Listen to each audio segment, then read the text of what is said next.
So hello guys, and thanks for checking out my tutorial on how to play Arterial Black by Drist. And thanks to Edwin for sending in a request to do the video.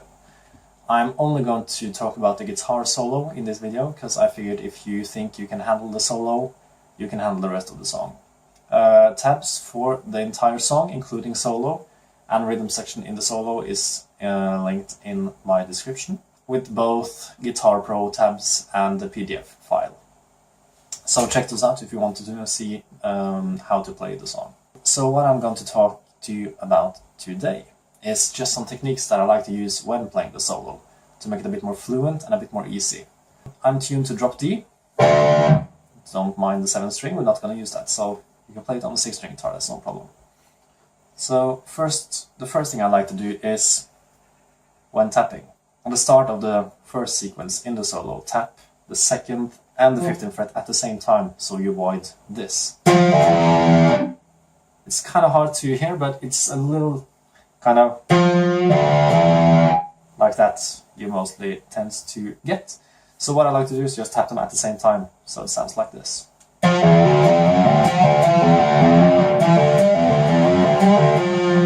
Like that. The second thing you want to do is mute the strings once you're done with it, because you're first playing on the darkest D string, then going to the higher D string, and then up to B, and then to E. And when you're switching up there, for each switch you want to mute the last string you played with the palm of your hand. So it sounds like this. So something like that, and not like this. If I didn't mute, it will sound like this. Complete shit. Same thing applies up here.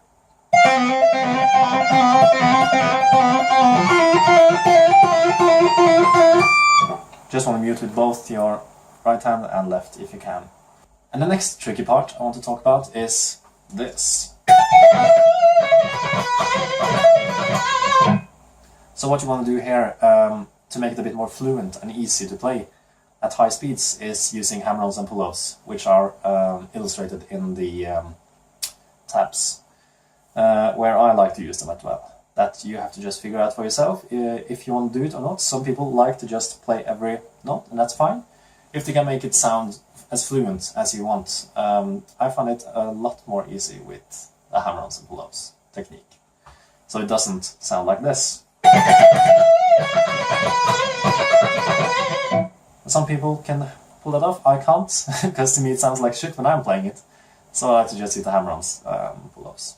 And the last part I want to talk about, after the build-up section on the D string here, is the tapping at the end. And some people prefer to play it on the B string, because it's closer for the right hand to tap on the 17th fret than on the 12th if you're playing on the E string. Same notes, just positioned differently. I don't like that. I like to play it on the highest E string, because then I only have to worry about muting the B string, and not when I'm playing here, I have to mute the G and the E string. I'm playing, it tends to make it a bit more difficult. It makes more harm than good, really. When playing it, because really you can mute the B, I like to use the index finger again, just hold a bit like that on the B string when on the E.